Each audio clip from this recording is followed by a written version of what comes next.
your Egbe group is your heavenly peers. It's a Yoruba concept based in the Ifa tradition that refers to one's heavenly mates, your celestial companions, if you will. So this is a group of highly advanced adults, but these are kind of your playmates, the people that you were friends with, the spirits, I should say, that you were friends with, that you were closely connected to in the heavenly realm before you came to the earth. And so this is the group that everybody absolutely has, and I'm going to get into that because I did get questions related to, does everybody have an Egbe group? And the answer to that is yes. But we're going to talk more about, how that plays out and why that question even comes up, right?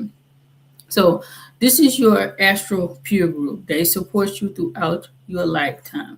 Their primary purpose is to help you to achieve your destiny, to make sure you don't go back to a room ashamed for not completing your destined path, okay?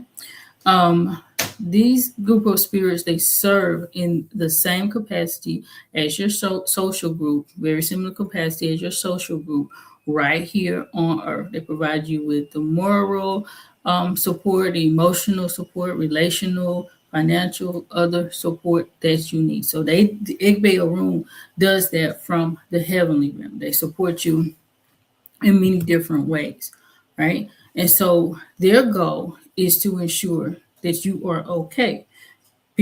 Some people absolutely have issues with their Igbe Orun when they're not properly aligned with this group. So we're going to dig into that as well as far as appeasement and what happens in those scenarios. Egbe Orun are not to be confused with your earthly group of peers or companions, right? So Egbe Aye, this is the group of people that you are around on earth. These are your earthly companions. They may or may not include members of your Egbe Orun, all right? But really, these are the people, your workmates, your family, even so. Different people that you're going to interact with throughout your lifetime that play a pivotal role in ensuring that I won't say ensuring it, but help you to move forward and advance in some way or another. All right, so that is not to be confused, because a lot of times people do confuse this notion because they confuse the westernized notion of an astral mate with your Igbe Orun or your Igbe Aye, and this is not the exact same concept, right? Though it is closely related, and we'll get into more so that notion in a little bit as well, okay? Do know that every experience that your Igbe Orun brings forth is not going to be 100% positive or easygoing. Your Egbe Orun are not necessarily meant to help you live a soft life, even in cases where you are aligned. Their goal is to help you to grow, right? And sometimes that means to challenge you and to push you in different ways. So you may have certain experiences that may not seem great to you, but the purpose of it, the cause of that experience, is to help you to advance in some form or another. And this can be so different for different people. It just depends on your particular circumstance, okay? So one of the questions I got, and I've gotten throughout the years, how do I know if I have Igbe Orun? As I said before, every single person has an Igbe Orun group, regardless of your nationality, your background, your race, your belief system. It doesn't matter. You can be a Christian and you absolutely have an Igbe Orun group, because this is not contingent on your beliefs or your cultural orientation, right?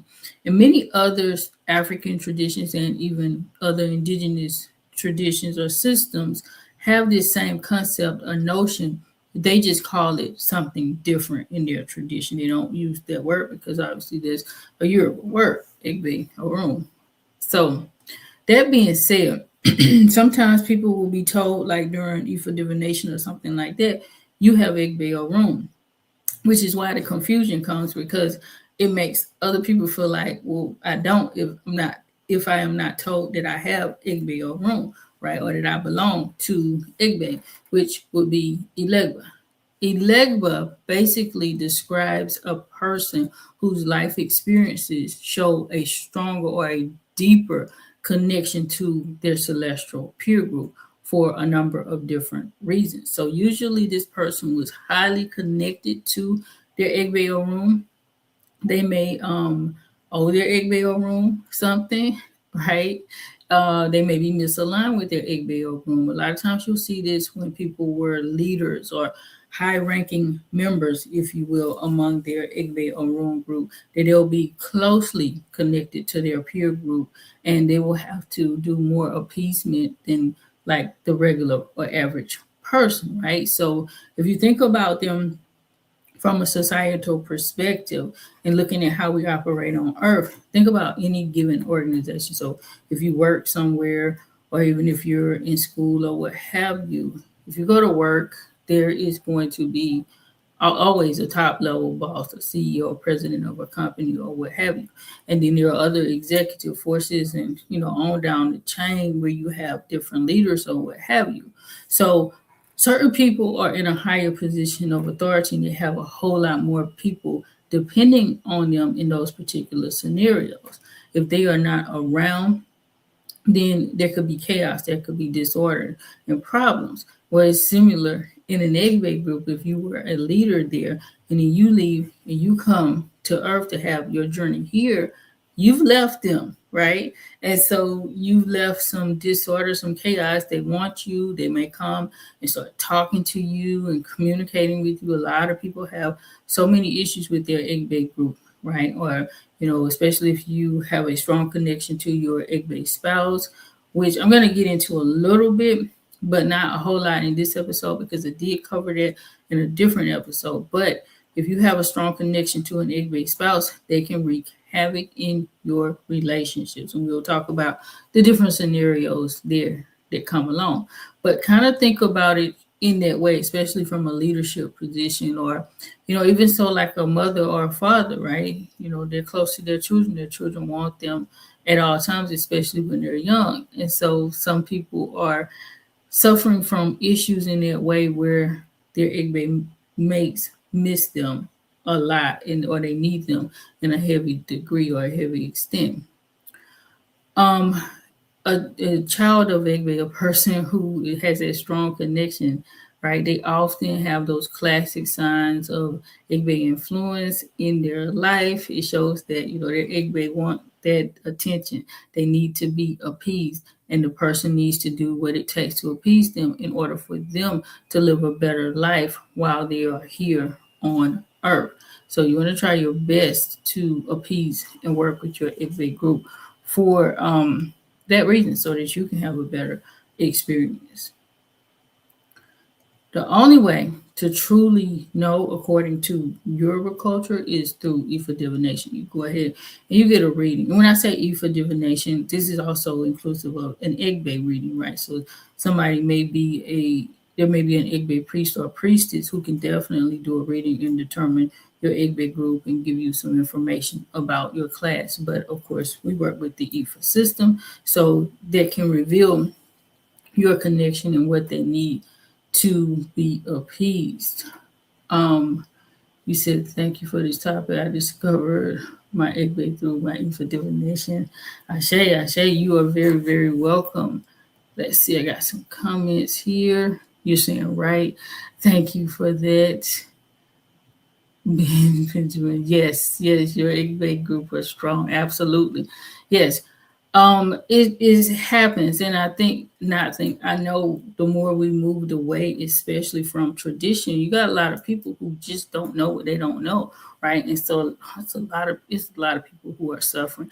A lot of people you see out there, like on the streets, homeless and things like that, talking to themselves in a space of despair. I suspect that many of them have connections with their Egbe Orun that they have neglected, ignored, most of the time just don't even know about, because again, we moved away from traditional culture. So they don't even know how to appease, or that they need to appease this group of spirits, right? So another question that I got is, are Egbe the same as spiritual guides, spirit guides rather, or ancestors, which would be Egungun in the Ifa tradition. So sometimes when people describe in the Western sense, when they describe a spirit guide, in some cases they are referring to Egbe Orun, but it really just depends on the context. So you have to pay attention to that, right? So if they're describing something like an astral mate or a soul mate or something like that, usually that falls into the Egbe Orun category. But sometimes people are saying a spirit guide, and they're actually referring to like an Orisha force or even so an ancestral force or what have you. So it's not like any exact equivalency because it really depends on that person's orientation to the notion of a spirit guide, because spirit guide doesn't mean the same thing to everybody. So you really have to gauge that based on the conversation. All right. As far as Egbe being ancestors, no, they are not in the traditional sense. They are not this part of the exact same collective, right?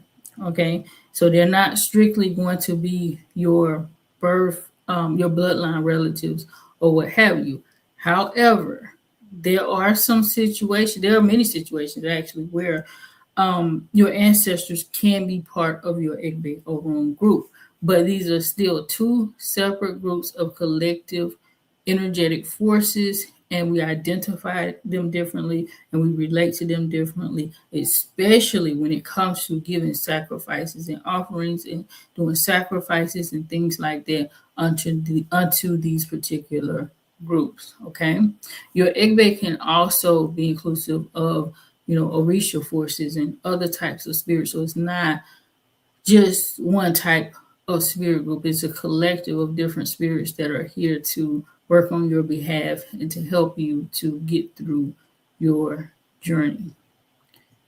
Okay, so you're saying, well, that's the wondering question that I have in general for persons having Igbe problems but don't know that they're having Igbe problems in the diaspora.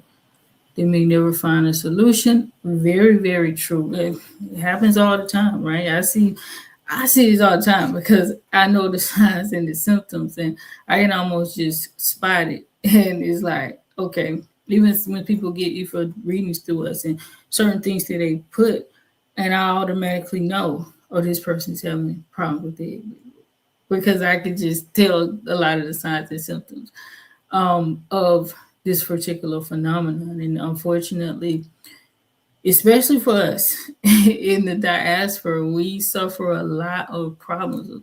I just feel like so much of what we go through is because of us being separated in general from our traditions, and definitely strong Egbe connections play a role in it for specific people, not for everybody, but for specific people groups. So moving forward, how does Egbe relate to Ori alignment? So how does your connection to your Egbe relate to your connection with your Ori? Because this is important as well. So Ori is our, well, there are actually three aspects of Ori, right? But typically when somebody says Ori, they're speaking of the inner head, but it also includes the physical head, your actual physical head, your inner head, which will be your intuition, your subconsciousness, whatever you want to refer to it as. Likewise as your higher self. That's that aspect of you that still dwells in a room that is helping to guide you and steer you in the right direction, right? So Ori, you can think of it as yourself because it is you, but it's different aspects or dimensions of you.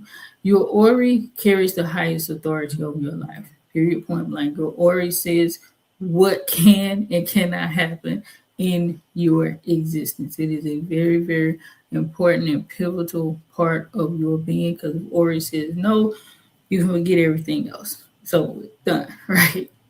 Your Egbe, as I said before, operates as your spiritual society. So they support you, they influence your choices or what have you. They help you to fulfill your purpose.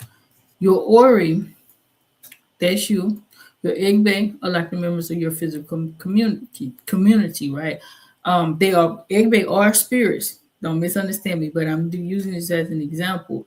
Egbe Orun are like people in your community, if you want to think about it that way. So, like supportive parental figures, mentors, committed teachers, trustworthy friends.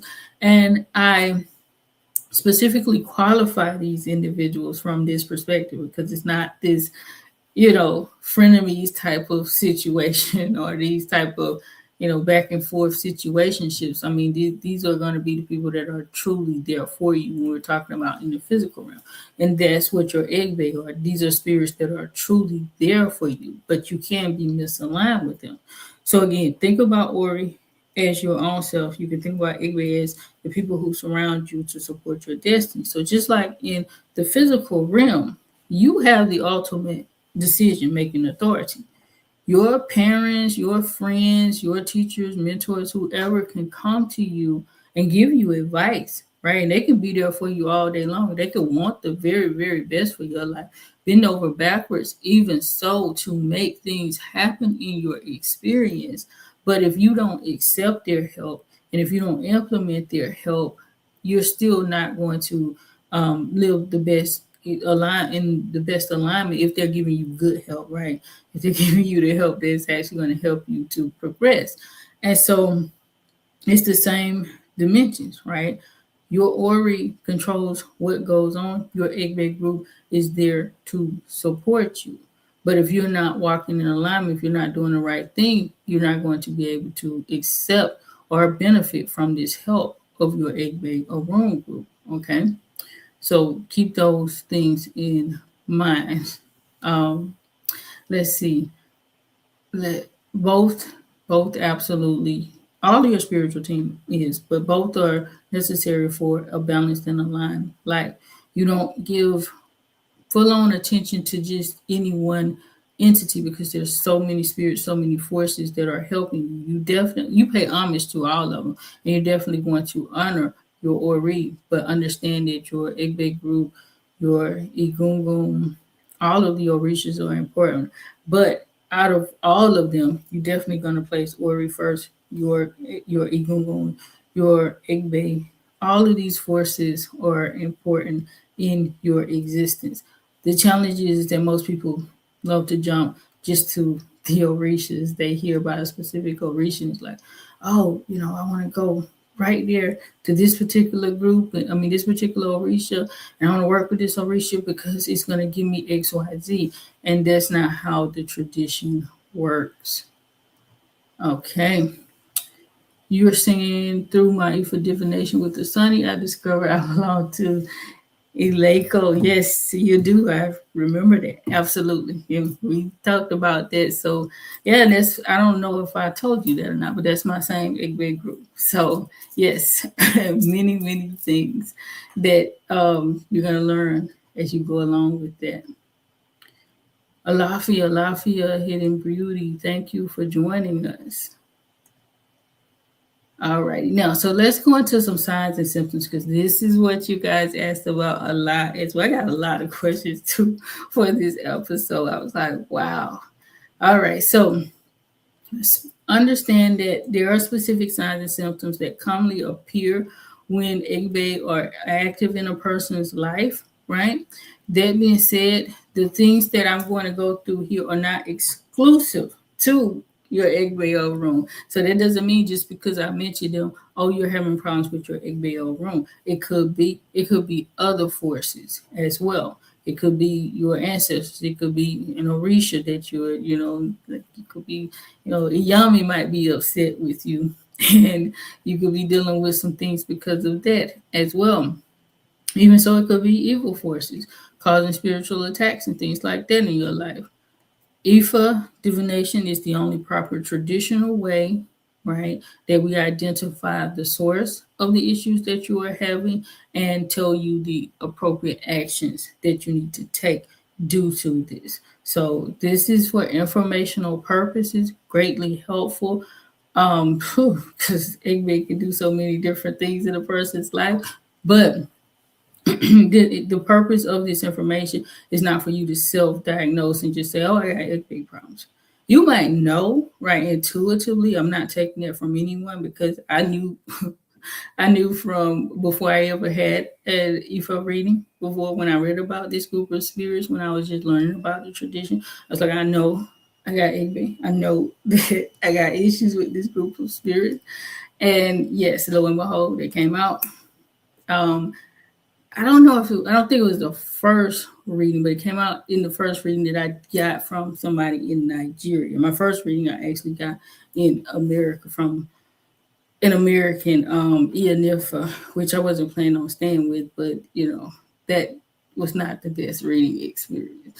So, but moving forward, let's dig into some of the signs that could show up. So relationships, and you guys, some of you all asked specifically about this, like what can Igbe do when they show up in your relationship? They can wreak havoc on so many different levels, and they often do, especially when you have a spiritual mate. So I'm just going to go through some of the very, very many signs that could happen, and definitely not all of them.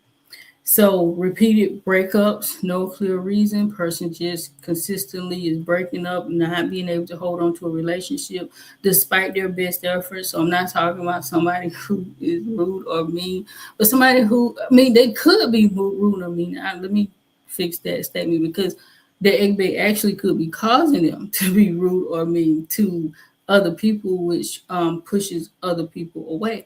But it could also be circumstances where a person is not at all rude or mean. It could be like the best mate doing everything possible to make the relationship work and go, be, the perfect mate, what they call it with these passport bros today, what fit, friendly, and feminine or something like that, right? They can have all of those traits going for them. But for a female in that case, and likewise for a male, he could be every woman's dream.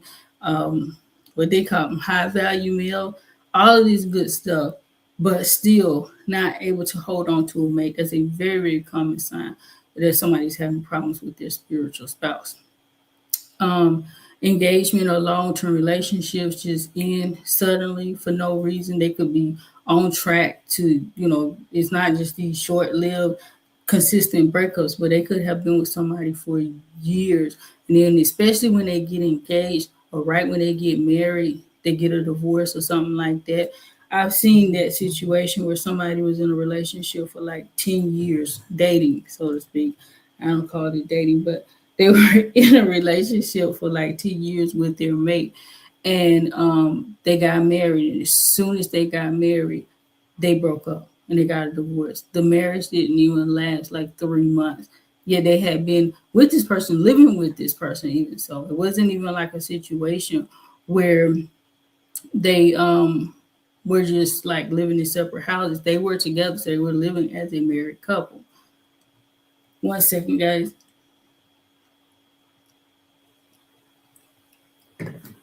Okay, I had to get some water. All right. Feeling deeply dissatisfied in relationships without understanding why. So again, everything could be like on point. It could be exactly what you even say that you want in a relationship, right? But but you're just not satisfied. You just like it's something that just consistently feels off, even though on paper or according to society, everything should be good based on what's going on.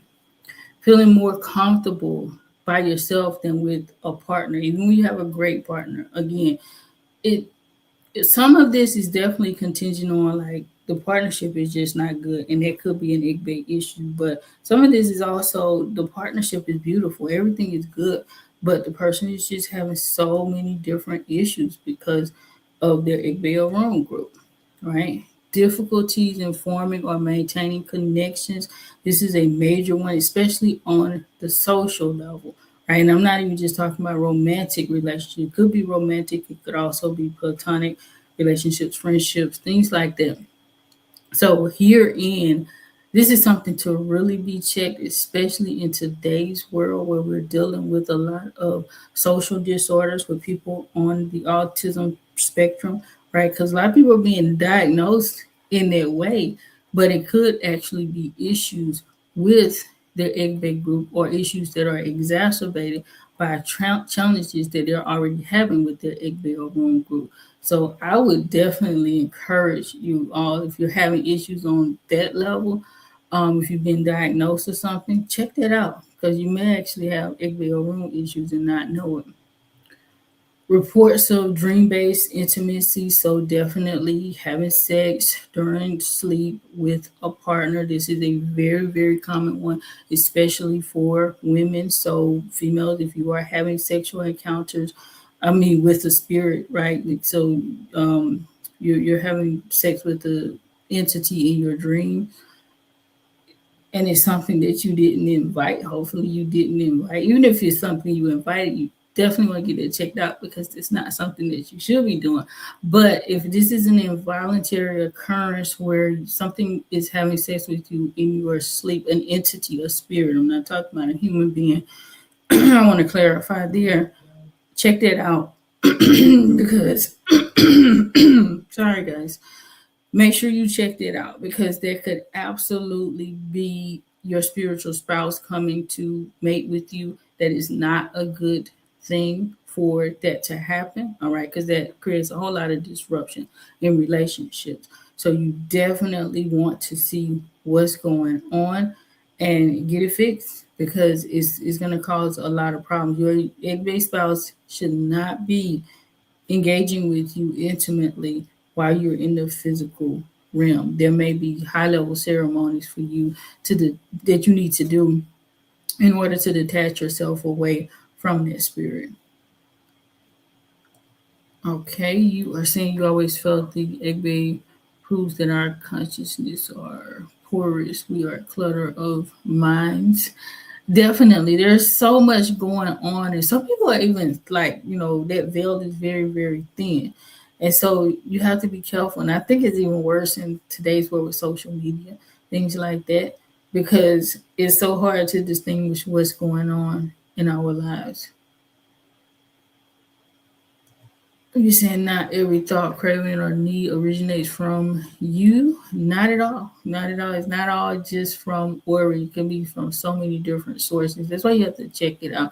And that's why alignment is so important, because when you are aligned, you can better decipher where it is coming from.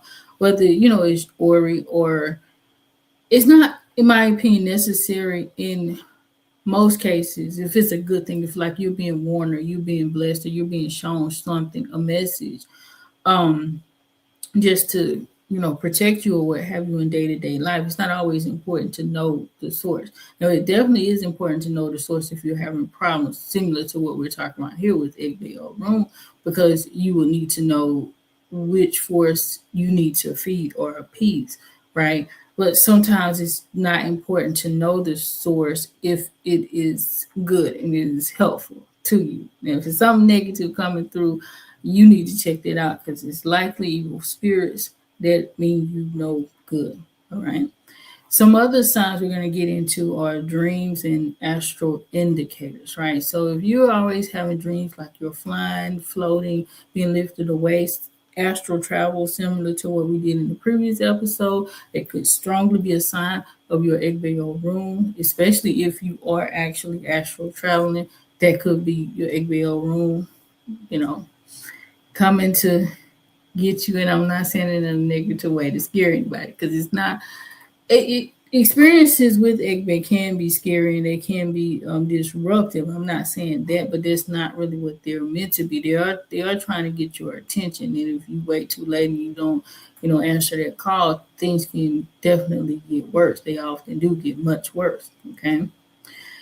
Dreams of schools, markets, parties, gatherings with unfamiliar people. If you're having a lot of dreams, especially where you are in these major gatherings, parties, and these environments in collective spaces, it is likely your Egbe Orun trying to get your attention. They're like, when you are here, you need to pay attention.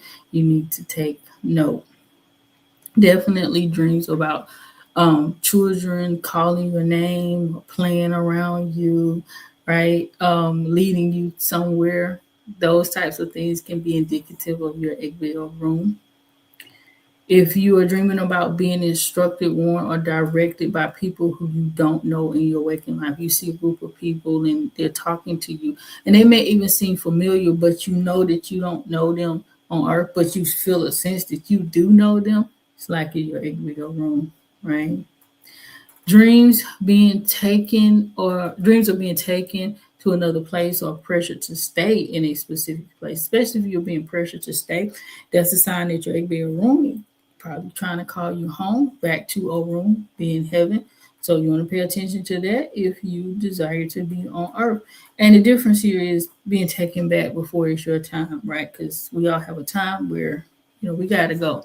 So, you don't try to prevent that. But if it's not your time to return, then you want to do everything you can to stay here so that you can go ahead and finish off your journey, right?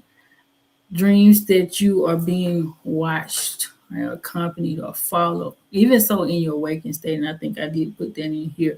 But definitely, if you're feeling like you're being watched or something is there, and it doesn't feel nefarious, because that's a difference too. If it's something that feels nefarious, it probably is, and you still need to check that out. But if you just feel like something is around you, you just have that sensibility, and it doesn't feel threatening, or you're dreaming about this, then it is likely your Egbe Orun huddling around you. Recurring dreams of water, communal spaces, or celebrations, especially if you are a lake, I would say that if you have a lot of dreams about water, you are likely connected to Eleko spirits. I know I do. I will have water dreams of being in like some deep water sometimes in some spaces that I'm like, what was that? When I wake up, yeah, I know they're trying to get my attention, and I go straight to our Odessa, and I'm like, what is going on? What do they want? Because I know they're calling me. Waking up feeling exhausted, especially you could have been active in the dream, and you wake up and you feel like you was there. Like you ever had those types of dreams, and you, especially if it's a lot of activity, like going on in the dream, and then you wake up and you just feel fatigued, you feel tired, like you've been somewhere, like you've been doing something. It likely is your Egbe Orun. Okay. You said, what about dreams where you are at a funeral with family members? It could be. So there are so many different types of dreams. I don't want to get too specific. The reason I hone in on these is because when you're dreaming about collectives, it is likely going to be Egbe Orun. But if you're saying it's a dream about funerals and family members, that could also be indicative of Egungun. It sounds more like Egungun, especially with family members involved. But it could be so many different things. Dreams can be indicative of so many different things as a whole. Even everything I just said here, it could be another spiritual force. So again, nothing that I'm saying here is diagnostic. You have to go through Ifa divination to know exactly what's going on if you practice the tradition. You're saying I'm not initiated or have much information on the traditions. Had a dream where I heard a voice chanting. Emoja also have a lot of dreams with water. Also dreams of me running from something. Yes, that could be so many different things. If you're hearing Emoja, it might just be her showing up for you. Alafia, greetings, everybody. Yes, it's C, everybody who is joining us. Yes, you are. Yeah. Okay, go back. You're saying, why do we only focus typically on your day? Well, that is the group that pretty much, well, everybody belongs to that because that's the major group, right? But some people belong to a special group, such as Eleko. Not everybody does. So that's probably why there is so much more focus on it, because there's a whole lot more information about it. And then sometimes you have to really be careful who you are working with, because sometimes people will be lazy, and if you ask them like what group did you belong to, they're going to say your thing, which they're not wrong, because everybody belongs to that group, right? But some people belong to special groups, and herein is where you need the right information, because if you do belong to Eleko, there are specific things that you need to be doing to work with Eleko that is not going to be okay for the general Igbe group. Not going to be right. Sometimes you might have to just feed I'm trying to sound word keep messing up. All right. Sometimes you need to feed just that force, and sometimes you might need to feed your specific egg bait group. So that can be really, really dangerous if you're not told specifically if you do belong to a specific group. And some people are lazy in that regard and they don't tell people that. You said, in my opinion, it's very important to know when you have egg bait problems in general, it can help straighten out. Absolutely, 100%. I agree with you. Yes, because I've seen it in my own existence. I've seen it in so many people that we work with, how, things change when you know about egg bait and you start working with them properly, right? You said they're following you around in dreams. Absolutely, that could definitely be a strong indicator because they're trying to get your attention and they're like, okay, let's let's get to it, right? So I got a question over here. Let me take you saying, do you offer divination, especially for Egbe Orun? Do you need to be traditionally initiated into IFA to receive services? We're gonna get to those questions. We offer IFA divination, right? And I don't know if you mean specifically for Egbe Orun. IFA divination covers any issue that you are dealing with, right? So if your Egbe come up, or if you want to know what your Egbe group is, absolutely, we offer services related to that. Do you have to be initiated? No, you do not have to be initiated to know about your Igbe. You don't have to be initiated to know what you need to do to appease your Igbe or anything like that. You're saying if you have received it, if you have received Igbe, do they transmit their signs or messages in the same way? I don't know what you mean by received Egbe. Are you saying you received an Egbe pot, or are you saying that you've been initiated into Egbe? And when you say receive their messages in the same way, what does that mean as well? If you could clarify, I will try my best to answer it for you. Okay, so you are asking, what about a past lover speaking to you in a dream who currently won't speak to you? It could be indicative of Igbe, but it could be indicative of so many different things, guys. That's why, you get, again, you have to check, right? Because even sometimes I've had dreams or experiences and I'm like, oh, this is definitely Igbe, bothering me or what have you. And then I check and it might not be Egbe. Most of the time it is because I am so familiar with their signature, but there are rare occasions when it is not. And so you have to check. Nobody can just say, yes, this is Egbe calling you without doing a proper check. I mean, they might tell you that, but to be able to accurately tell you according to traditional protocol. And it could be like they might have an intuitive sensibility about them and they could guess. Because, like I said, so many readings come through, I can just see the pattern and I'll be like, this is Egbe, and I'm like 100% right.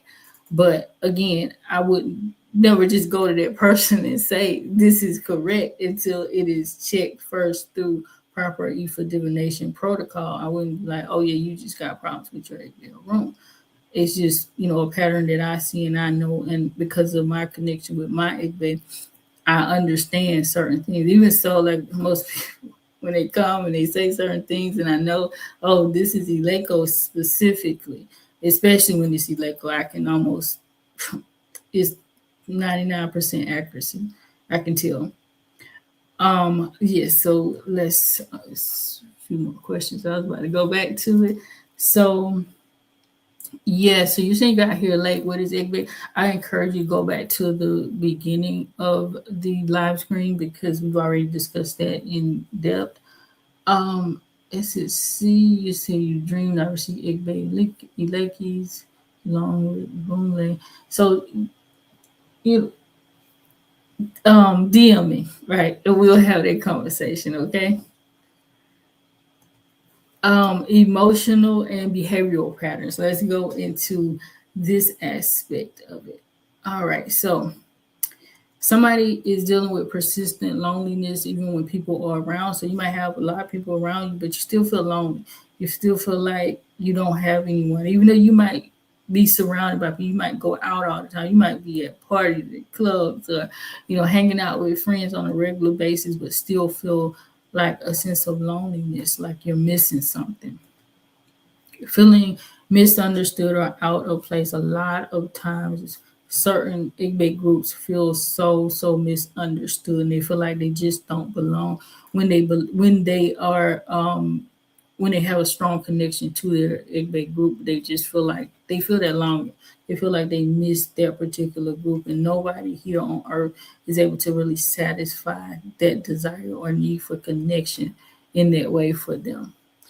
Sudden emotional withdrawal or disinterest in relationships. Just all of a sudden, you don't feel like being bothered with anybody, especially if this is prolonged. Of course, this could be indicative of other things. So I'm not saying it's just egg again. These are just some signs and symptoms that I encourage you to check out. Difficulty committing to long-term goals or projects. That's a major one as well with people with Igbe. They have really hard time just focusing and staying with one thing, right? I I recently started watching, I should say, Girlfriends, right, on Netflix. And so I watched it years ago when it first came out on regular network television. And I'm watching it now when I was doing this episode, when I, was putting it together.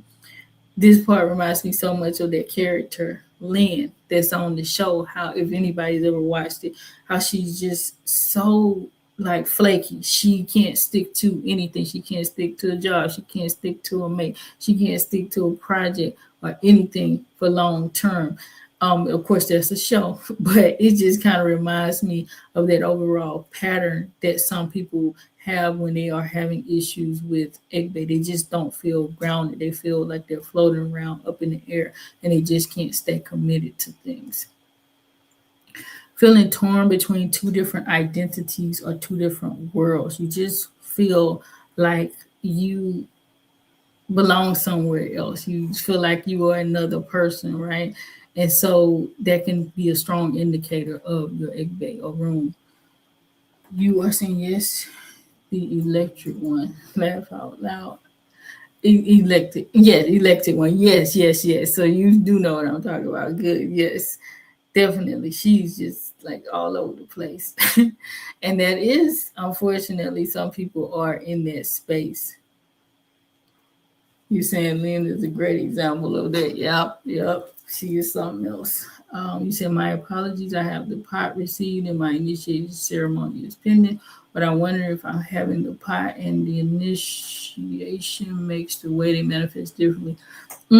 Absolutely. So once you get a pot or you get initiated, and thank you for that question because it's a really good question, it will show up different. You will know the patterns and the signature on a deeper level yourself. So, in to clarify the question for everybody, because I sometimes I'm trying to read stuff on my own, it's kind of hard to see some of the screen. So the question is about like once you receive like your Egbe pot or you go through Egbe initiation, will the messages that they present to you show up differently? And the answer to that is yes. Most of the time, it's going to be clear if the initiation and if the pot was consecrated properly, you will start to have a heightened level of understanding that it is first and foremost your Egbe. When you're experiencing certain things, you'll be able to get the messages better, and you will have, I would say, the focus and the concentration, especially if you are working with that device, your pod. You're duly appeasing your Egbe, you will have the focus and the ability to do what you need to do in order to fulfill your destiny, especially if you felt disjointed in the past, similar to like what we were talking about Lynn's character on Girlfriends, right? Somebody who is just wayward and they can't focus and just stick with one thing for a long period of time. If they've been having an issue and they start working with their Egbe, it will make that a lot better for them to where they can get more grounded and stay focused and stay on their journey when they're working with their Egbe. That being said, again, it is contingent when you actually properly working with those devices. It's not just I get initiated and everything is all right. It's not just I get an Egbe pot and it's just sitting. You need to feed that pot. right? You need to work with it. And I'm sure that's what you were saying. I just wanted to emphasize that point because sometimes people just collect pots or even so initiation experiences and they don't duly work with those devices for them to be beneficial. They expect the devices, they expect the process of initiation to do all of the heavy lifting for them, and it's not going to do that. Okay. Um, you are saying what are some positive manifestations of Igbe in your life? Definitely high intuition, lot of blessings, especially in the social realm, right? So whenever you could get, people just opening doors for you or being, delighted to be around you, helping you out whenever you don't even ask for help. Lots of time like compliments too. I find it a lot. I wear these are my Igbe, like 'cause I wear these almost all the time. Whenever I go out, like they are first is foremost and center. But I find that whenever I go out, I get a whole lot of compliments on the Lakers themselves. It's so funny because if you from people that I know, like or Christians or what have you, and if they understood what they were complimenting me on, they would be like, "What?" You know? Sometimes people do ask, like, "Where did you get them from?" And I'll just say Nigeria because I don't get into all of the stuff about my spirituality unless it's necessary, right? But point being, not even just the Lakers do I get compliments on, but just in general, I get a lot of compliments. I get a lot of people who would just come up to me and start communicating with me. Lots of just doors being held open, things like that, just general stuff. And I could just tell, oh, this is from that Egbe energy that I'm working with, especially if I just did like an appeasement, I just did some kind of animal sacrifice. Oh, I can feel their presence really, really heavily towards me. So yeah, there are many positive signs. Like in general, your life going well would be a positive sign. You're not experiencing disruptions and things like that would be some positive benefits of having Igbe being in alignment with your Igbe group, right? Definitely on the social level, you're going to see a lot of positivity there, and that will let you know, okay, I'm in good alignment, great relationships and things like that. Yeah. You say you feel like man, off with girlfriends. Yes, she has some energy, so you might want to get it checked out if you are not aware of your connection to Igbe at this time. Um, you saying there's always a sense of clarity there. Absolutely. You're saying about your pot. Yeah.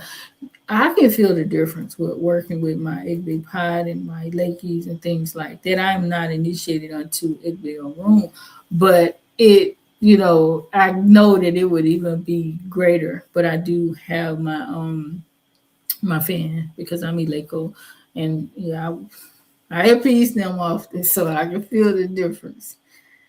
Let's see.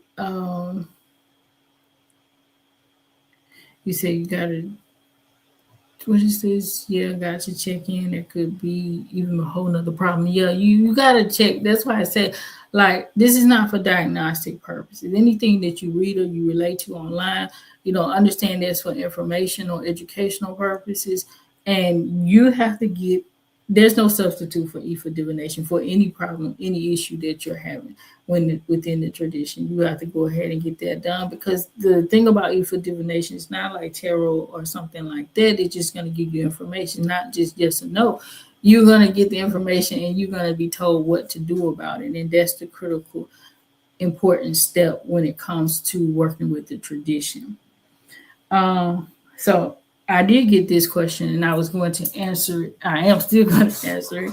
So you're asking about how much does it cost to get an Igbe pot or Igbe initiation? So there's no specific standard rate, right? So you're going to have to check with whoever you are looking at getting those things from, right? So whatever practitioner that you're working with.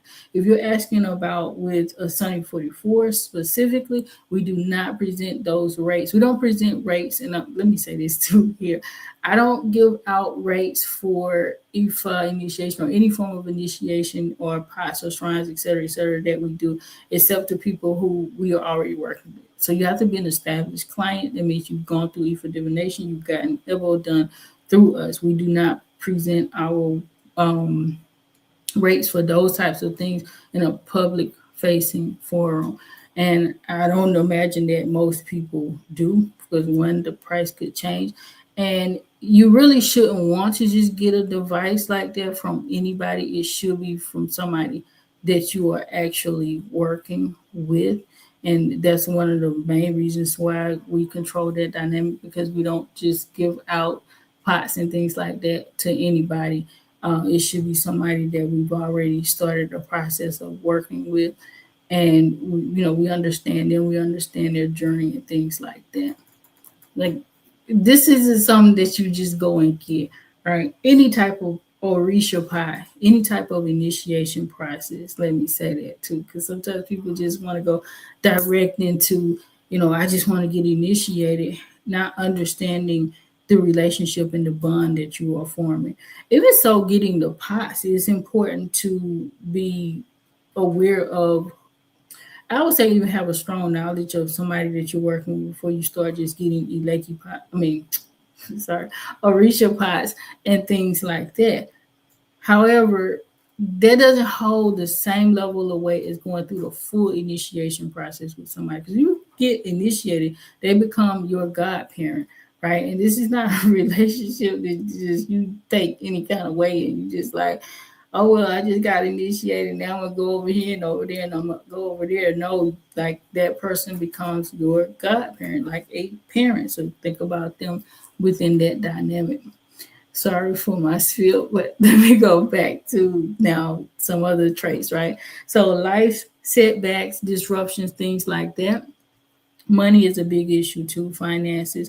If you're having money problems, right, especially when you just suddenly lose money or you suddenly lose opportunities without logical explanation, that could be your Egbe.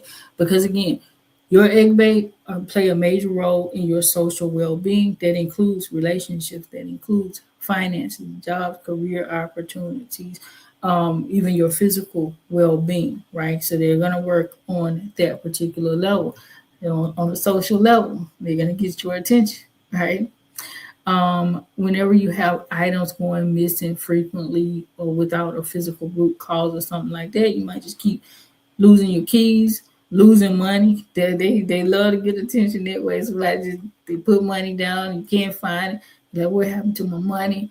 Yeah, it's probably Egbe. If you are missing things and you can't figure it out, and like you don't have like a crackhead living in your home or something like that, it could be your Egbe Orun. So again, the physical. If it's no physical root to why this is going on, check your Egbe out. Let's see. You said if it comes out that you have to be initiating to Egbe during Itefa, how fast can you get it done after Itefa? It depends on who you are working with. You possibly could get it done right away, but it depends, because when it comes to initiation into Egbe, it should be an Egbe priest or priestess around, right? So if you're going through Itefa, you may be going through Itefa with an Ifa priest or priestess.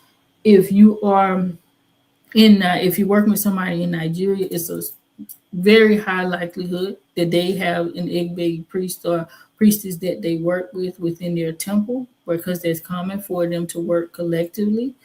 If you're in the diaspora, it may take some time, because like we're already dispersed, and it's not as easy to find like specialized priests and priestesses under a specific Orisha or Orisha group similar to Igbe. So it really just depends. You could even, if like you want, if that's something that you want to do, that can even be checked before you go through the initiation process. So that way like I want to initiate into Ifa, Egbe, and whoever else at this one time. Because some people do that. They just want to go ahead and do it all because they don't want to go back and forth, especially to Nigeria. So they're like, they're going to take off, and sit in Nigeria for a month to 6 weeks or something like that and do all of their initiation experiences back to back. So, yeah. Um, you said, "Oh my God, yes, that was happening to me all the time. I was going crazy." I forgot what I was saying, but if you could remind me what you're referring to going through that. Oh, probably missing things, missing items. That might be what you're talking about. That is very common. Like if things are going missing in your household, if you're around you, keys, whatever it is, yeah, check Egbe because they are probably calling your name very loud and clear. Uh, Somebody else saying the same thing all the time, missing things. Yeah, check it out because they are taking things from you, and you're like, oh my God, I know I just had it. It was right here, and whew, it's gone. You're saying, yeah, you validated that it was missing things. Very, very common indicator of Egbe Orun problems. Frequent job instability and unexplained professional disruptions too. You're doing really good on the job. You're working hard as you possibly can. You keep getting fired or you keep getting in trouble, and for no reason. It's truly not your fault. Things like that that's common with it being. Um, Patterns of stagnation that repeat over multiple years. You just can't get ahead no matter what you try. You just keep trying, keep trying to move forward, and just nothing is moving. Okay. Um, Even so, like progress, you're moving forward, and then all of a sudden it just stops, it collapses, it's reversed. And this is happening frequently. This could be a telltale sign that you are dealing with issues from your Egbe room.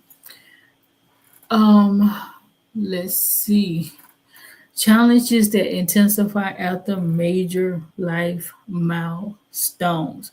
When you are, especially milestones, that is a big telltale sign because if they really want somebody, they'll a lot of times take them after a major milestone, after maybe they just, celebrated a major win in their life. They just got married.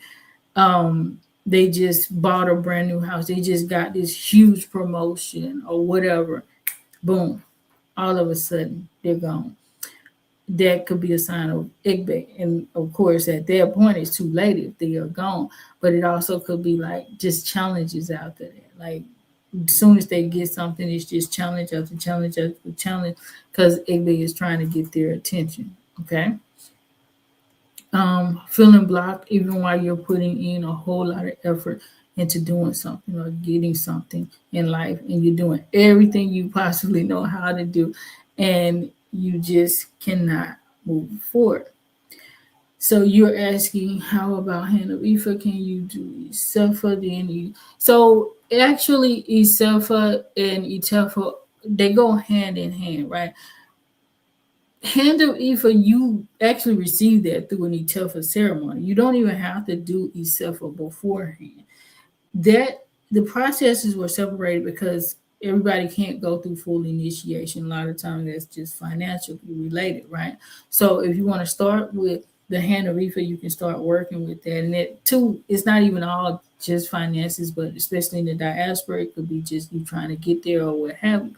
But point being, um, receiving the hand of Ifa is a natural, innate part of the Ifa initiation experience. If you receive it beforehand, when you go to Ifa initiation, then you are going to take that because there's new work that needs to be done on your hand of Ifa, but you don't have to have your hand of Ifa before going to. You can get all of that done at once if you understand what I mean there. Okay.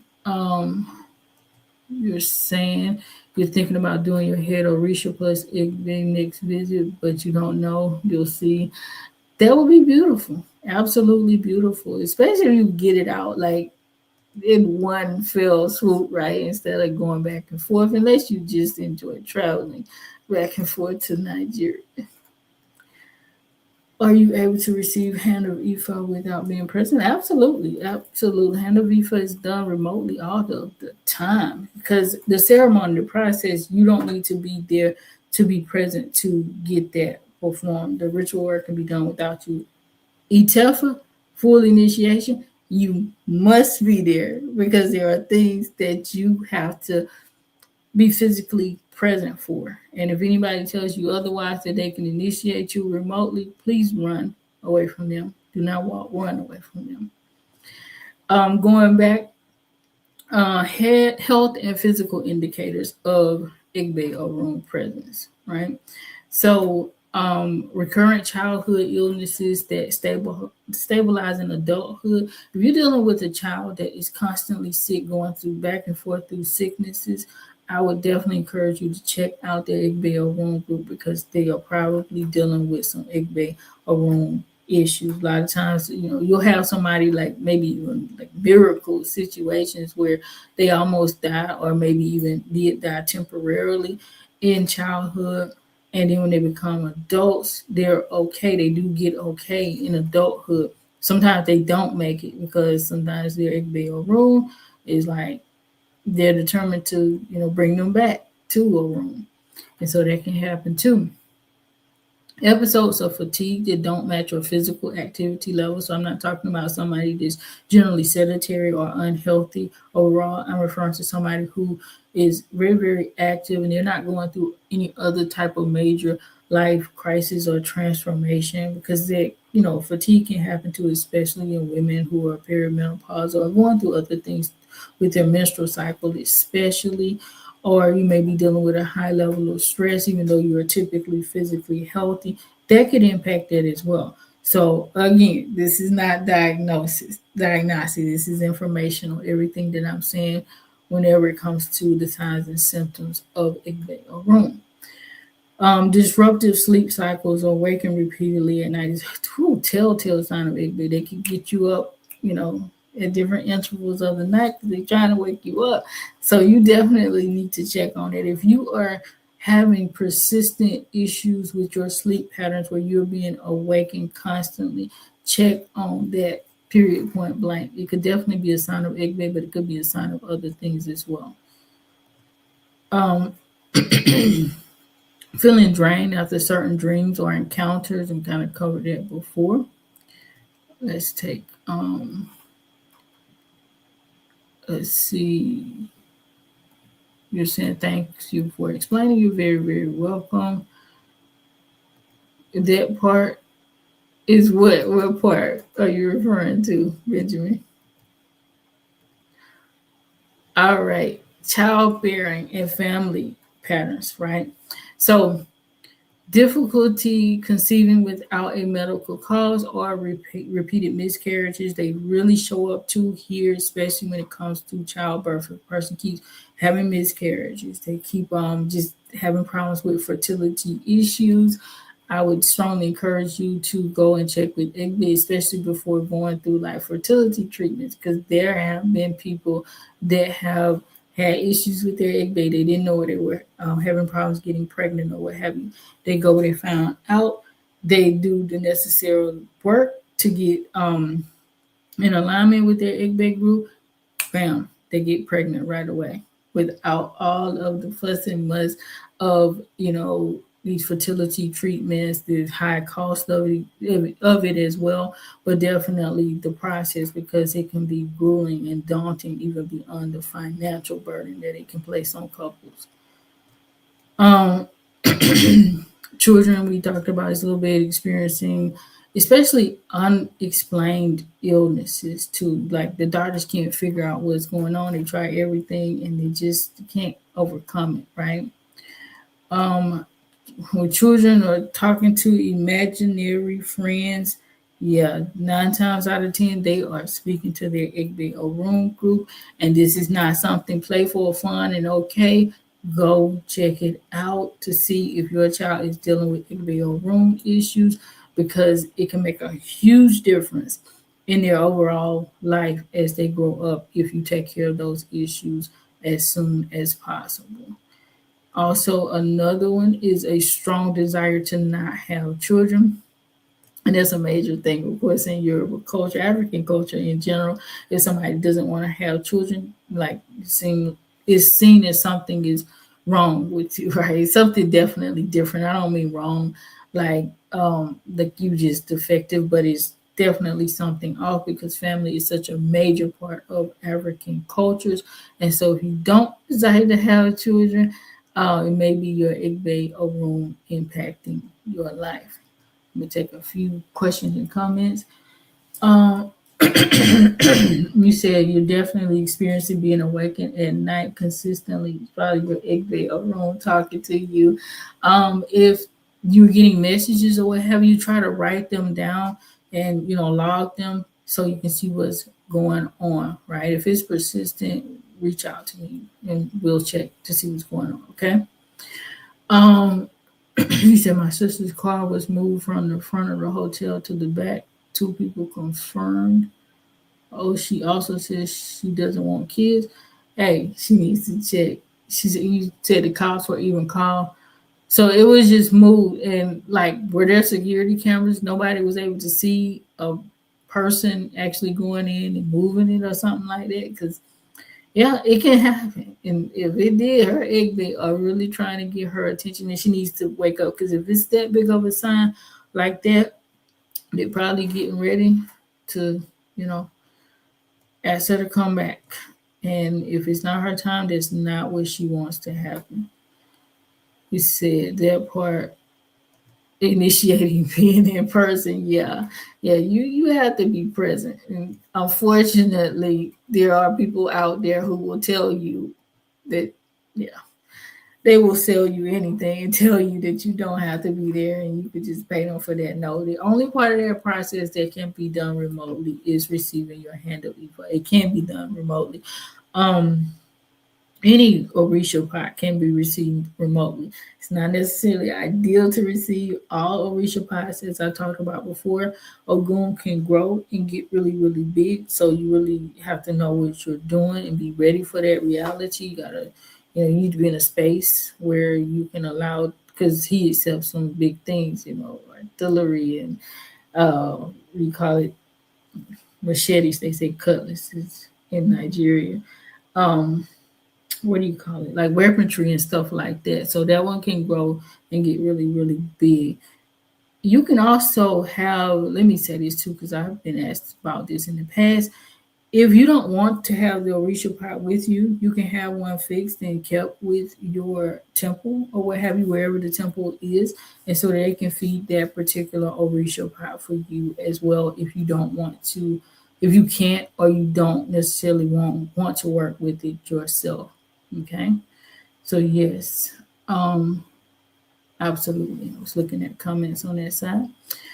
So identity and internal conflict. These are some additional signs. Feeling like Earth is temporary or a foreign place and you don't feel at home on Earth. You feel like you are missing something, right? You just constantly feeling homesick, but you don't know what you are homesick for. All right. I remember like being like that as a young child. And of course, I didn't know anything about this at that early age, but I just always remember wanting to go somewhere else, even so heaven, but it wasn't like I wanted to die. It wasn't like suicidal or anything like that. I just wanted to go to heaven to be with my husband. And it was like 10 or I was like 10 or 11 years old. Right. And so I did not have a husband. Right. So I wasn't a child bride. I just knew that it was a husband somewhere else for me. And somehow I knew that husband was in heaven waiting on me. And I just always had a longing to go there. And it wasn't even like I was like, oh, I want to kill myself or something like that. Because I didn't feel like that. I just felt like I didn't belong here on earth at that early age, very, very early age. And I always felt like it was just something else somewhere else for me. And it wasn't until I really started to integrate into the tradition and work with my Igbe on a high level that I became more settled to be in the earth and to be okay in the earth and like, okay, I want to really enjoy this experience to the max. But I was just like, always in my head because I was ready to go there. And I just felt like it was just something else there for me. I can't explain it full on, but that's what I was going through. Experiencing an inner pull towards an unseen entity or place, similar to what I was just describing. And I said this before, even in the dream state, you can feel like you're being watched, but even in like just regular day to day life, you can feel like somebody is watching over you, like it's something there, somebody standing there. And I've had that experience on numerous occasions. Whenever I do, I almost automatically know, okay, Egbe, what y'all want? So I, go and I ask, I want this to check for me and see what's going on or what have you. And most of the time, it's like they're protecting me, and we'll do whatever needs to be done because they're trying to alert me that there's some problems going on in my environment. They are very, very protective, and I am so grateful to them for that. Right. Let's see. You're saying the health part is 100%. I received my Egbe pot because I was having strong stomach pains to the point where I fainted. After my godfather told me it was Egbe, my mom still wanted me to check medically, but said nothing was found. Yep. Egbe, they can cause a lot of problems in a person's health, especially with like unknown conditions where they can't figure out what's going on. They can't make a medical diagnosis at all. They just like, we don't know what's wrong with you. And they do every test under the sun, right? Let's see. Let's see another one. You said, wow, I know that feeling. So would you say some of that was alleviated after Egbe initiation? I'm not initiated unto my Egbe. It was alleviated 100% after a lot.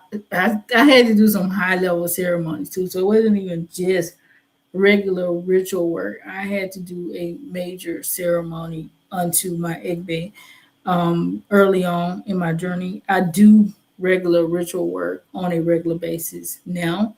I do have my Igbe fan with me that I feed or what have you. And yeah, completely changed. I mean, I feel completely different now. I still feel a strong pull and connection to my Igbe group, right? But at the same time, I don't feel that same feeling like, oh, I'm supposed to be somewhere else. Like I'm ready to go somewhere else and be, with my husband or whatever. And I literally was thinking at like 10 or 11 years old. And I think back to it now and I'm like, what the heck was I thinking at that young age? Like to want to be with a husband, like what? But that was my experience, and now I understand it a whole lot more. I say, 100%. Let's see. Difficulty accepting human limitations or constraints. So, yeah, this can happen a lot, especially with the Lako, right? Like, the Lako are really well known for not wanting to be in the confines of like what humans are saying. You must be in this particular boundary or what have you. They like to test the boundaries. They love to test authority and things like that. Okay. You said where am I currently based? I am in Arizona. I live in Goodyear, Arizona. Spiritual and energetic experiences. So these are some of the last times I'm going to go over.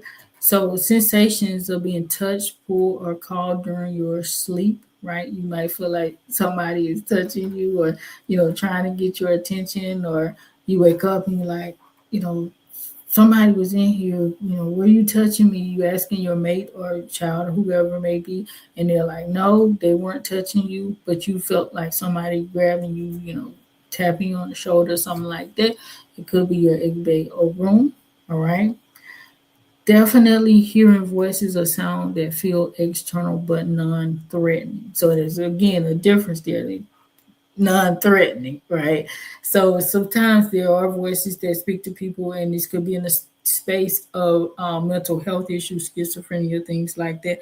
Even though my personal theory is that a lot of people who are deemed as schizophrenic actually have issues with their Egbe Orun, right? And not this is not 100% mentally health connected, but unfortunately they treat it with medication instead of treating it spiritually, right?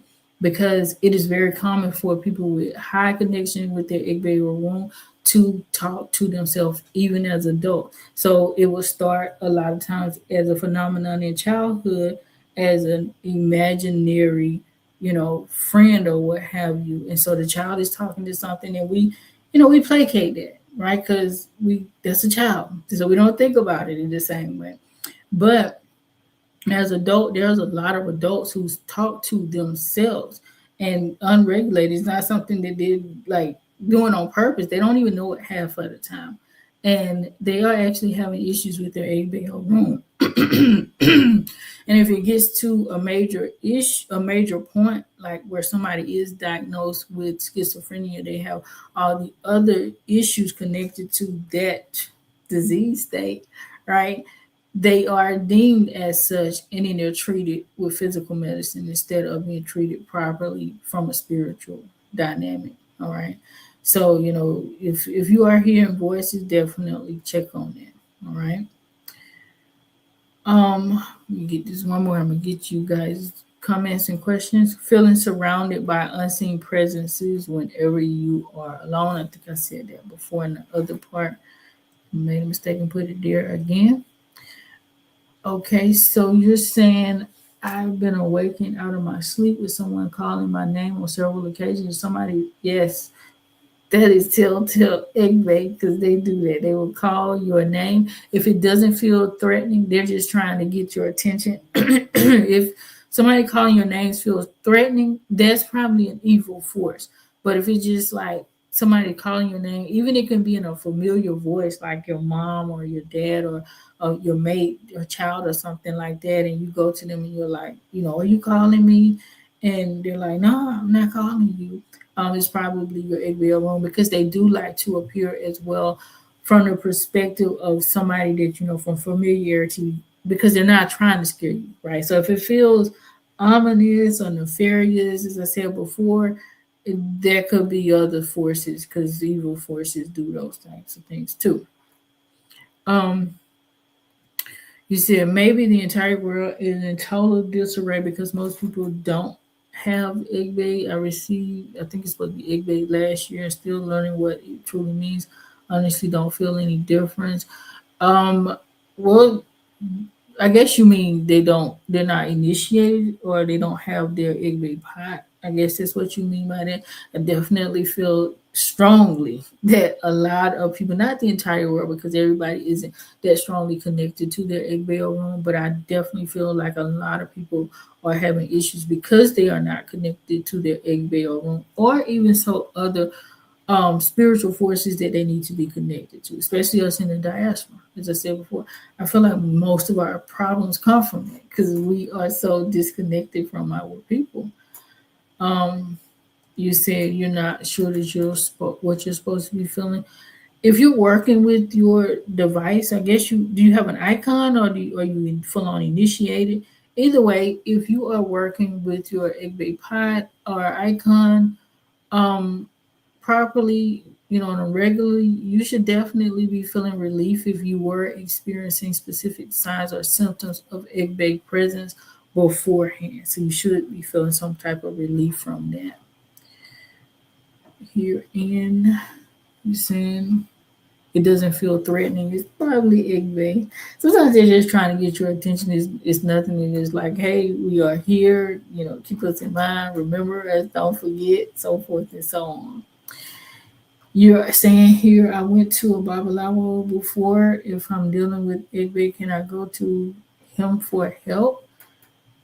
I imagine so. So, like, if you went to a specific Babalawo and they were able to help you, and it feels like an aligned connection, I would encourage you to go back to that person and ask them about your Egbe connection. Now, I don't know how they would deal with it, because people are told different things about Egbe room connections, and like, what can and can be done, cannot be done. Because I've had people tell me that they were told they couldn't even know their Egbe group until they got initiated, which is not true.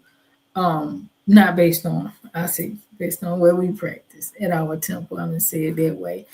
And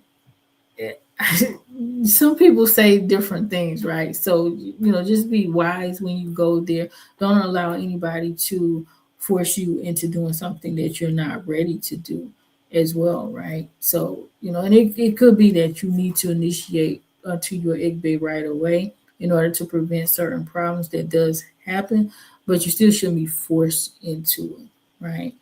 Um, I definitely wouldn't encourage, like just anybody telling you anything, but you should be able to go back to whoever you're working with and they should be able to help you. You said you went to him because of dreams you were having. You were told you have African roots. He did a cleanse on me, but I haven't gone back due to personal issues. I understand. So maybe check him out to see if that's the right person for you.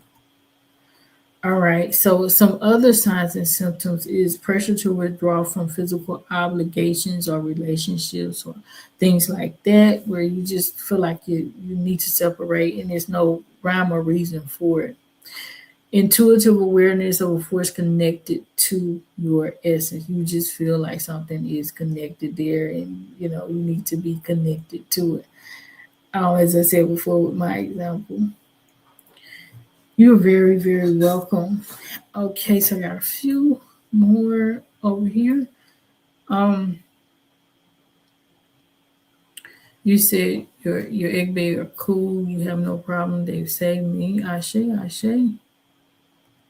You're saying sometimes we don't notice some of the small things can be big blessings, but if it was done properly, you definitely should be feeling some alleviation or more personal for you. Absolutely, and thank you for that too, because you're not going to feel everything. There's something, so many things spiritually happen in the background. So many times you're protected. Even just think about the normal everyday life stuff that you do. You get up and you go out there, you go to work or wherever you go, school, etc., and you have a full day and you come back home and you are safe. Your spiritual team protected you, but we don't think about it in that way, right? We only think about it when something happens or we have a near miss, right? Oh, I almost have an accident. Oh my God, my spirit saved me or what have you, but they're saving you and they're taking care of you every single day. Right? Sometimes I just think about so many situations that I could have been in my life that I was protected from. And I'm like, wow, I know something is absolutely with me, but it's not always loud. It's not always boisterous. Because the reality is like spirits live in the spirit realm and they're not really supposed to be operating with us on a day-to-day basis. When you see their presence or you're experiencing things like this, that's because they're trying to get your attention because you need to do something, right? Either so to protect yourself or to help them to protect you at a higher level. You said, I've been fully initiated with Egbe. Do not have a lot of peace, contentment in my life, but not sure if Egbe Leko did pop from around my neck when I walked past the cemetery. If it popped off your neck, I would encourage you strongly to go and check it out with your owl. Because if like that's a sign that your Eleko was protecting you from something, you might need to do some kind of offering or ceremony, additional ceremony, because it doesn't just stop at initiation, right? It doesn't just stop at getting a pie. It doesn't just stop at having Elekis. Like this is a lifelong work. It's a way of life, even so, working with the tradition, right? So you're gonna be forever giving offerings and sacrifices and doing different types of ritual work, etc. You're saying you feel stuck after your initiation. You was initiated to Shay, lost your job. Wow, which is a good paying high job. Did elbow for the situation, nothing happened, got worse. What do you suggest? Oh wow. So, if things are not, first I would ask you like maybe to speak with your owl to see what's going on if you haven't already done so. Like why did you lose the job? Because losing the job isn't always a sign that something negative is happening. It could be actually they're taking something out of your way and then they're bringing something right behind it to where you're actually going to see improvement or advancement in your life. That being said, too, it could be that you're out of alignment. It could be something that's going on in your life and you require behavioral modifications. Are you following your taboos? Major, major thing. Because once you get initiated, And you know those taboos, we're already held responsible for them, but especially once you get initiated and you know your taboos and you're violating them, that could be a major issue too. So my advice would be to go back to the person that you're working with and ask them to see what's going on in your journey. I've been fully initiated with Egbe. I do not have a lot of peace. Is this the same one? Is this the same one or is it a different one? Because it almost reads the same. You say you don't have a lot of peace, contentment in your life. Oh yeah, yeah, it's the same one. Sorry, maybe I read it differently or did. Okay, sorry, you put it up there twice. Got confused, guys. Sorry about that. He said, I thought immaturely that after my IFA initiation, I would somehow be warped into a big, loud dream life with no problems at all. Silly of me, but I'm grateful. Thank you for pointing it out. 'Cause this is something that I consistently reiterate to people. Like, it's not going to just change your overall life. If an initiation, any form of Orisha initiation, is to help you to align better with your energy and your destiny. And your destiny is not nobody's destiny.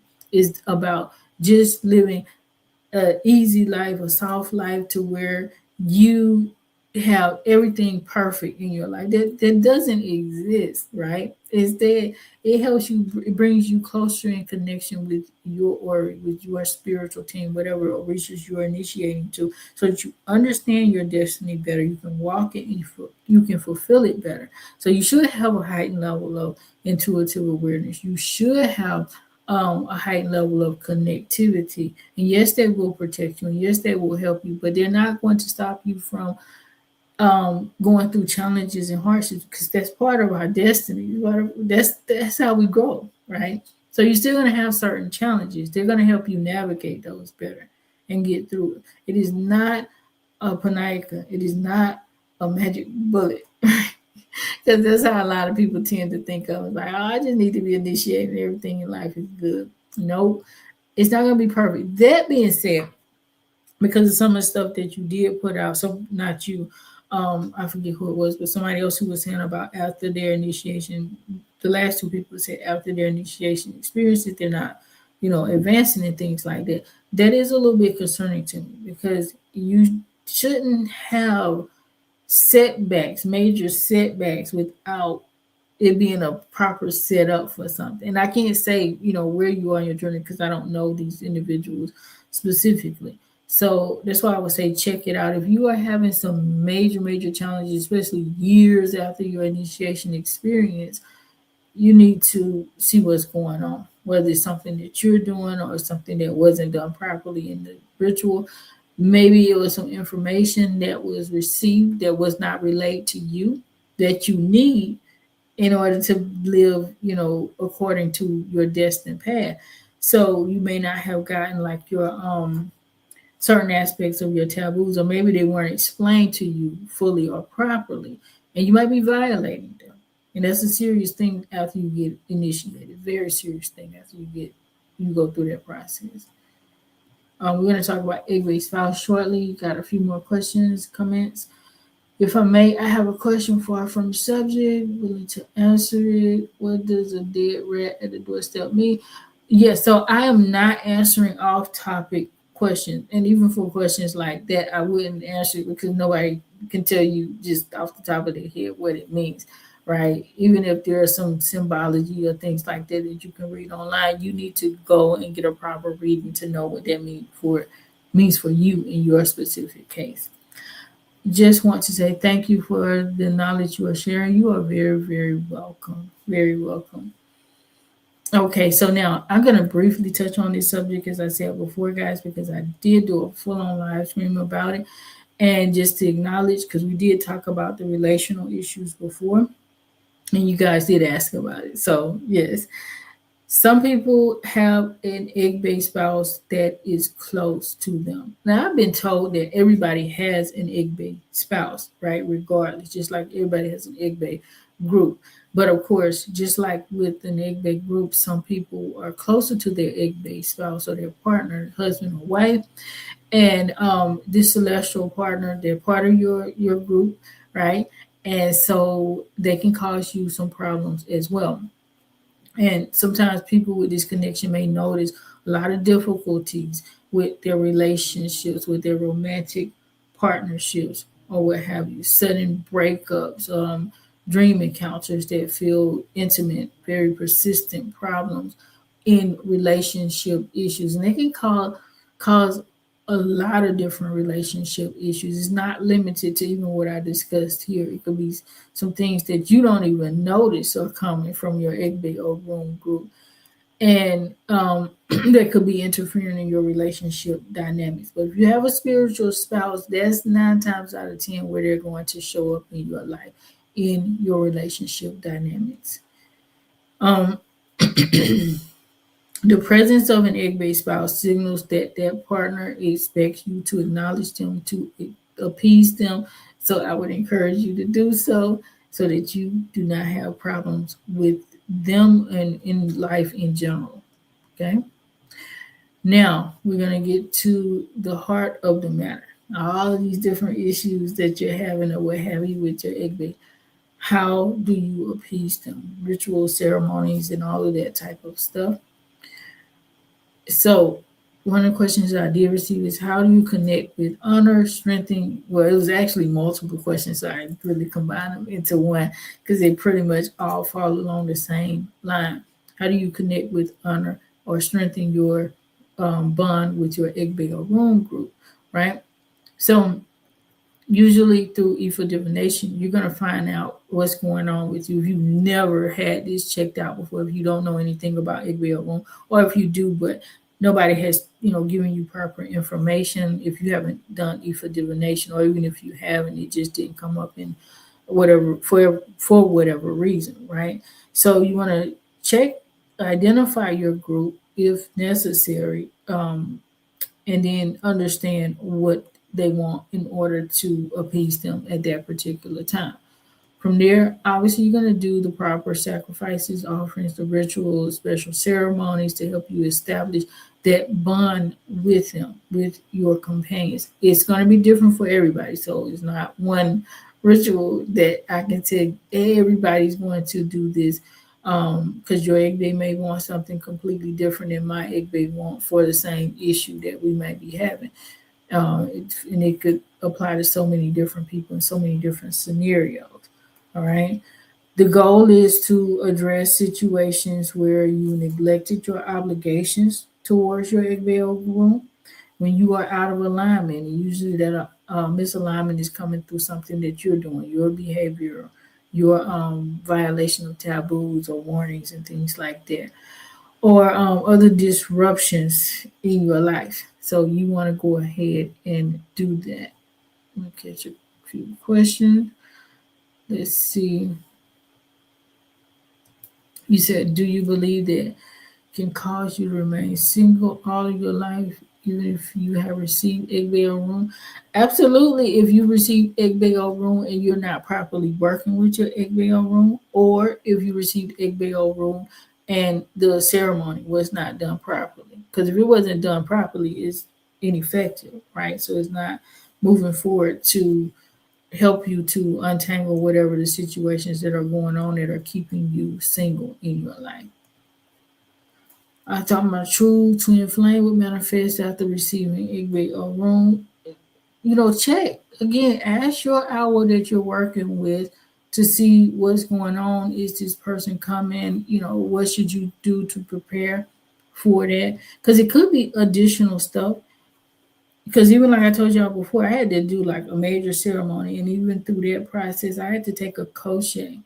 So it could be like you might need some spiritual medicine or additional ritual work beyond just the regular sacrifices and offerings that we typically do during Ebo, because they can be brutal. I'm telling you now, I've been through it, so I understand every everybody who has some type of problems with their HBO room. Let's see. How often to appease HBO room? So this is up to you. Usually, it will be determined through Ifa divination. If you just go and get regular readings, and then they come up in your reading, you say, "Okay, I'm going to feed Egbe," right?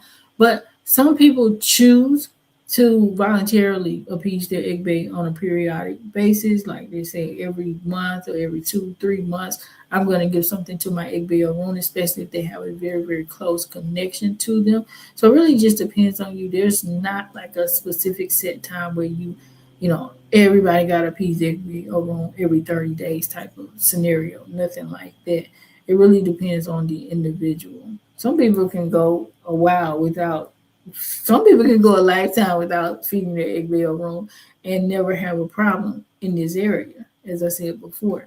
And other people, you can't probably go even a month without, taking care of egg room without having some kind of problem. It just really depends.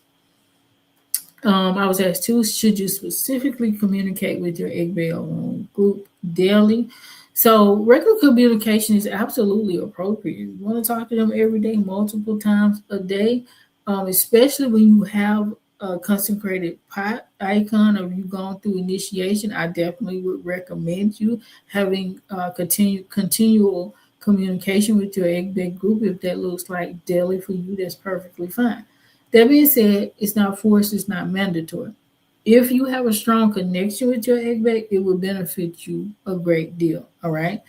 Also, it doesn't have to be something elaborate or all out. If you have your egg bag pop or what have you been initiated, you should already have incantations and things like that you can speak according to like the Yoruba language or what have you.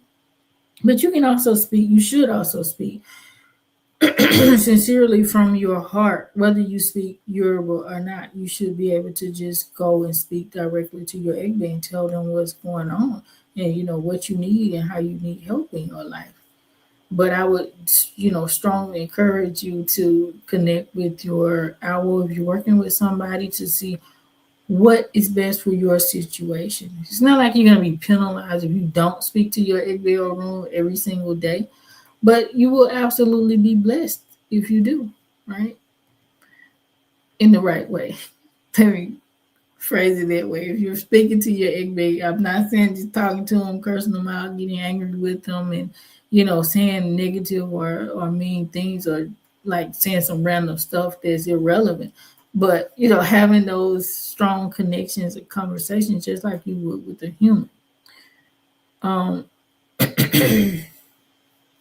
You said if your Egbe wants to sacrifice, it should come up in divination. If not, just other food offerings are okay.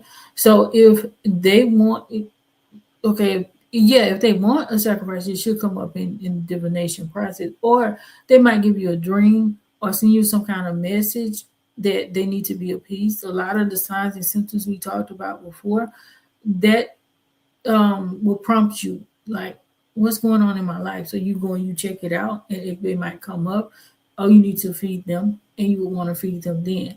Otherwise, you are going to give them acceptable offerings, right? And you're saying just other food offerings. I don't know if you mean by the things that they accept, because you can't just give Egbe or any other Orisha just any type of food. It has to be things that they accept. But if you're referring to like you would just normally feed them non-life force offerings, and to this point, to a icon, right, or a pot, not just feeding them, not just setting up an altar yourself and then going in and say, "Hey, I'm feeding my Egbe alone." That's not the way you feed Egbe. You would have to have a consecrated vessel, and you would be giving them the yeah, you would give you would give them whatever they normally accept. So yes, it could be the fruits, the sweets, and things like that. Especially if you're working with the Yole in your day, you are going to give them those acceptable offerings. If you're working with a special group, though, like Eleko, you are going to give Eleko specifically what they accept because they don't accept the exact same thing as like the major group does. And this applies to also other groups of Egbe. So if you belong to a special Egbe group, you want to feed them what they accept. You don't just give them the primary offering if it's not appropriate for your Egbe group. Okay. Um, basic traditional offerings can be given at home. Absolutely, that's what you were asking about. Yeah, and you see sugar cane, yeah, like the sweets. They love sweets, right? So the basic traditional offerings, if you have a consecrated item, again, I keep emphasizing this because this is not something that you just go and do. This is not like some, you read some stuff online, you read egg bake this, and you just go and you won't just give egg bake whatever you feel like is appropriate based on what you read online. That is never appropriate. Speak to your owl. Get the acceptable offerings and sacrifices that your Igbe group accepts. You feed them according to that in a consecrated pot or shrine. Okay. When it comes to sacrifices, unless you've been initiated unto Igbe, you likely should not be doing this part, right? And definitely, even if you've been initiated, you still need to be trained. You don't still just go and pick up an animal sacrifice and give it to your Egbe Orun. You still need to be properly trained in that process. All righty. For individuals who don't have consecrated vessels, if you don't have your pot, you don't have your icon, you haven't been initiated or anything like that, you want to go through a babalawo or an Egbe priest or priestess or something like that. And I should have put Egbe priest or priestess on there, but definitely that's part of the regimen as well. And that individual can feed your Egbe group on your behalf. All right. Can Egbe rituals be done remotely? Yes, many of them can be performed remotely if you cannot be there, as long as it's somebody who knows what they're doing, who is initiating their process for you, who is doing their process. Let me not use the word initiate there. As long as it's somebody who is trained in the process, or Babalawo, Yanifa, Egbe priestess or priestess, etc., then that individual can perform the ritual work remotely for you, and it can absolutely benefit you. Okay. What happens when you neglect your egg bake, intentionally or unintentionally, right? So, neglect can lead to recurring problems, setbacks in your life, disruptions, relationships, your health, your finances, all the things that we talked about before, intensified challenges. Because if you don't answer the call, yeah, it's going to get louder to the point where you won't have any other choice but to pay attention to it, or else, like, tremendously suffer and be in a space where you are either you're not functioning probably at all in life, or you are, taken back to a room before it's time for you to go there. All right. Do Egbe rituals require animal sacrifices? Yeah, most of them do, right? Depending on whatever is received through divination. But if you are doing Ebo, a lot of times Egbe are going to ask for the acceptable animal sacrifices that they take, and you should give them to them if, you want to appease them properly. And I've been asked this a number of times just about animal sacrifices and the Orishas in general. Yes, according to tradition, we feed animal sacrifices to the Orishas. If it's not something that you want to do because of, veganism or your philosophical beliefs or approach, there's nothing wrong with that. It's just that Ifa is probably not the tradition for you to practice, especially not as practiced in Nigeria. Maybe Lukumi or Santeria is better because they tend to give animal sacrifices less often in those traditions. That being said, they still give animal sacrifices. How long does it take to see results after completing Egbe work? This is kind of what some of you all were alluding to before. It really depends, right? So sometimes people can experience relief right away. Sometimes it does come out gradually over time. I would say if you haven't seen any type of changes in 1 year after doing, consistent work towards towards appeasing your Egbe Orun group, yeah, you might want to rethink, what you're doing, who you're doing it with, likely if you're not seeing any type of changes, or even so if things are getting worse, that's not usually a good sign. So you might consider looking at, a different pathway for you. Status initiation practitioner level questions. So, you guys we already got into this part. Do you have to be initiated to work with Egbe Orun? No, you don't. In most cases, you can work with your Egbe Orun group without formal initiation status, okay? So you can definitely go ahead and do Ifa divination. You can even so get Elekibis. You can get your Egbe pot if you want to work with them at a higher level, even so, without going through the full process of Ifa initiation. That being said, there are some higher level of engagement and responsibility with Egbe that do require initiation, and this is necessary for certain people to full on fulfill their destiny. You will be informed of that through the process of divination if you're already working with the system. Like, hey, you need to go ahead and get initiated because this is paramount for your overall well-being, your destiny, etc. Okay. Let's see. I got another question from you guys. Is it common practice to have your head shaved during Egbe initiation? Absolutely. In Nigeria, it's common practice to get your head shaved for any initiation process, if Egbe, Ogun, whoever it may be. Yeah, you're going to get your head shaved. That's just part of the core process. In the diaspora, people make allowances, but again, that's not Isheshe or traditional practice. All right. Let's see.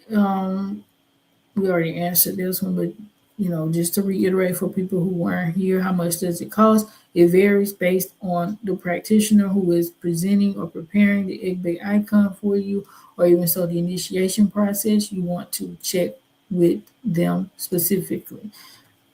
For us at Asanee 44, specific initiation pricing, whether it be for Egbe, Ifa, or any other Orisha, those details are only shared with our established clients, people that we're already working with. We do not present that information publicly facing.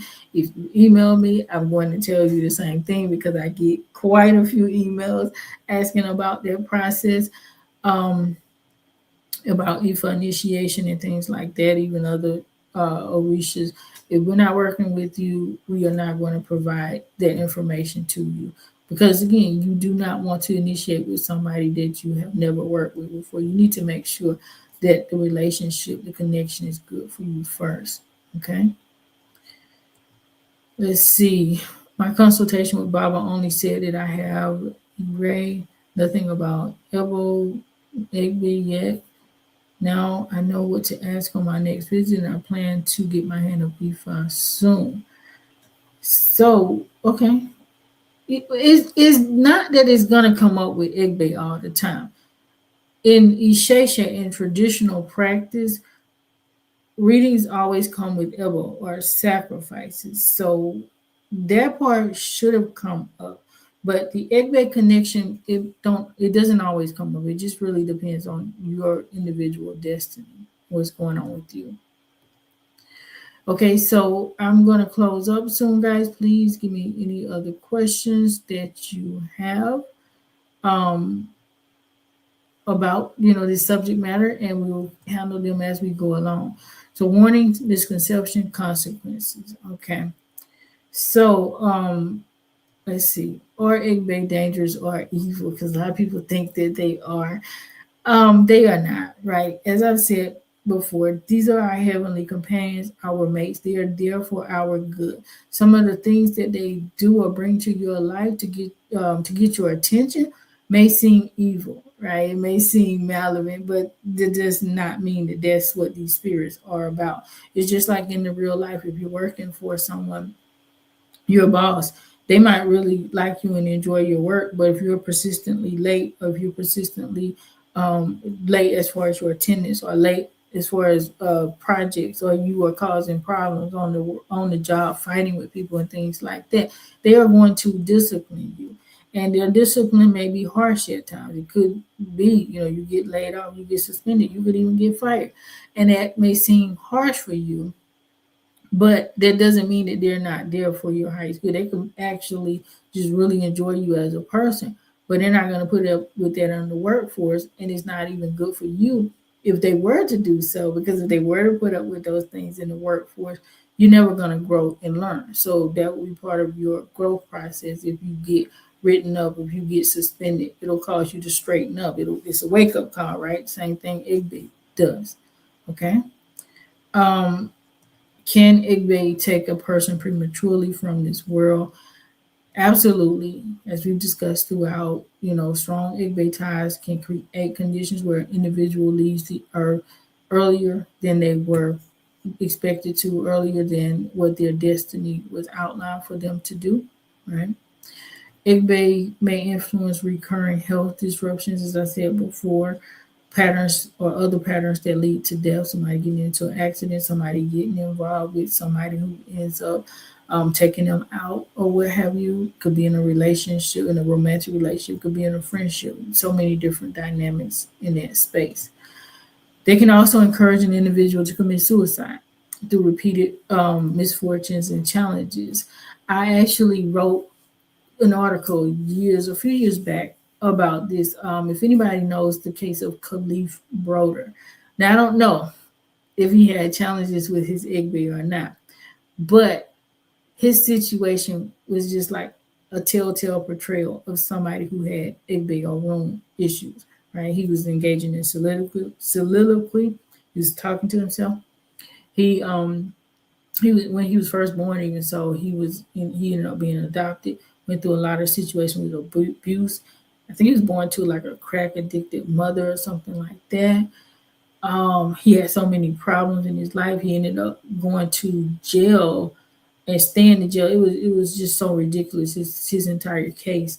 Um, Ended up in jail off of a allegation of a stolen backpack, which it wasn't even true. But he stayed in prison. I think it wasn't in jail. He ended up in prison behind this situation. Went through a whole lot of hard times in that environment. Came out, still a bunch of problems, always back and forth. Ended up committing suicide by hanging himself. Okay. Um, and I know somebody has said it before, like we don't say committed anymore, but I mean I get the emphasis, but I'm old school. The reality of it is, and then to like you know the new age term doesn't really fit within the dynamics of traditional culture because we don't consider it like a normal death pattern when somebody kills themselves. But anyway, going back to the narrative, almost every part of his life is just telltale signs of Igbe Orun problems to me, where he ended up killing himself because he had so many issues in life. He just felt like he couldn't take it anymore. It was just not worth living. So that's why I give that particular example. If you want to read more about that, it is on my website where I like really went through and cataloged that whole journey because it was just so interesting to me. When I first saw it was like a series on Netflix. When I first saw it, every step of the way, I'm like, I almost guarantee you this guy had issues with his Egbe Orun. Walking the path of Ifa, right? So, guys, pay attention to those patterns for yourself, for your children, those around you, right? And reach out, get help, seek out, somebody who can do a reading and get the information that you need to tell you what you need to do to satisfy your Igbe, because you don't have to live in misery. Your Igbe don't want you to live in misery. They're just trying to get your attention so that you can actually fulfill your destiny. Repeating relationship challenges, dream activities, sudden disruption, all those things are concerns that your Igbe need to be acknowledged. So pay attention and get that done. All right.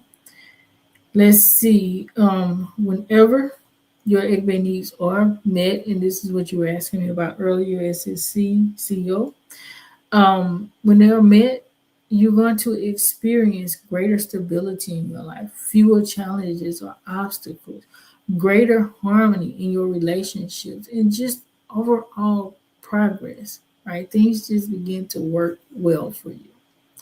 You are very, very welcome, guys. Those you're saying on Instagram right now. So, guys, If you are seeking deeper transformation, you're ready to explore more about living in alignment with the wisdom of Ifa, definitely visit us on the Asanee 44 website, and we can help you out in many, many ways. Got another question here. You're saying, what Ifa has sent instructions through you to someone else facing so many issues, but they won't listen?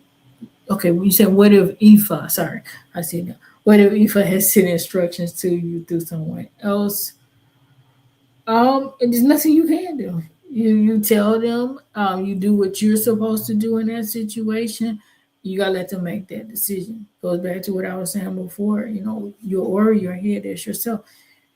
People can present all kinds of stuff to you all day long, and even so, like, pave the way for you to have the best life possible. But if you don't avail everything that they're putting in front of you, it's your choice, and nobody can stop that. You should never even try to force anybody to do anything, because this is going to cause you problems.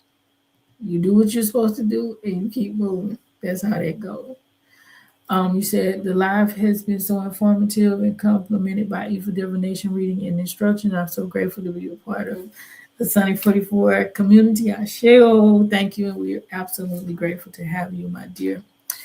The next live stream. So actually, I'm going to be out for like a good month. So it's going to be January the 12th, right? So it's going to be 4 weeks before my next live stream. I am going to talk about shadow work in Ifa, because that was a requested topic. And we'll walk through those dynamics. But even between there, guys, reach out to me. The sun is catching my face now. Reach out to me. Let me know if you have any questions, comments, concerns. Thank you all for showing up today. It was really enjoyable. As always, guys, Ashe. Please have a very blessed and beautiful day and beyond.